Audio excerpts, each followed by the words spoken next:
ಈ ನೆಲದ ಕಾನೂನಿನ ಬಗ್ಗೆ ಅವರಿಗೆ ಗೌರವ ಇಲ್ಲದಂತೆ ಕಾಣ್ತಾ ಇದೆ.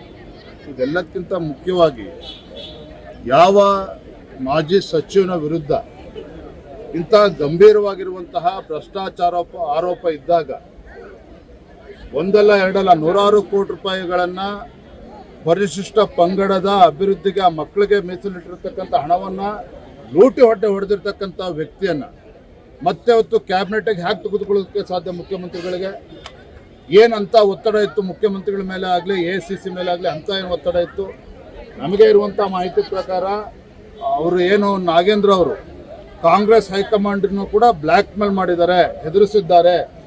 ನಾವು ಸತ್ಯವನ್ನೆಲ್ಲ ಕೂಡ ಮಾಧ್ಯಮದಿಂದ ಬಿಚ್ಚಿಡಬೇಕಾಗ್ತದೆ, ನನ್ನನ್ನು ಕ್ಯಾಬಿನೆಟ್ ತೆಗೆದುಕೊಳ್ಳದೇ ಇದ್ದರೆ ಈ ರೀತಿ ಬೆದರಿಕೆ ಹಾಕಿದ್ದಾರೆ ಅನ್ನೋ ಮಾಹಿತಿ ಕೂಡ ಕಾಂಗ್ರೆಸ್ ವಲಯದಲ್ಲೇ ಚರ್ಚೆ ಆಗ್ತಾ ಇದೆ.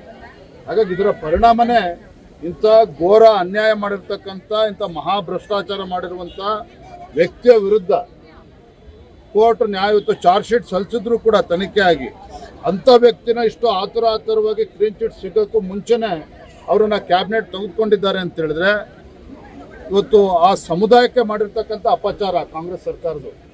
ಕಾಂಗ್ರೆಸ್ ಪಕ್ಷ ಇವತ್ತು ಪರಿಶಿಷ್ಟ ಪಂಗಡದ ಸಮುದಾಯಗಳಿಗೆ ಇವತ್ತು ಅನ್ಯಾಯ ಮಾಡಿದ್ದಾರೆ ನಾಗೇಂದ್ರ ಅವ್ರನ್ನ ಕ್ಯಾಬಿನೆಟ್ಗೆ ತೆಗೆದುಕೊಳ್ಳೋ ಮೂಲಕ. ಹಾಗಾಗಿ ಭಾರತೀಯ ಜನತಾ ಪಾರ್ಟಿ ಸದನದ ಒಳಗಡೆನೂ ಕೂಡ ನಾವು ಹೋರಾಟವನ್ನು ಮಾಡ್ತೇವೆ, ಸದನದ ಹೊರಗಡೆ ರಾಜ್ಯಾದ್ಯಂತ ಇದ್ರ ಬಗ್ಗೆ ಹೋರಾಟವನ್ನು ಮಾಡಬೇಕು ಅಂತ ತೀರ್ಮಾನ ಮಾಡಿದ್ದೇವೆ.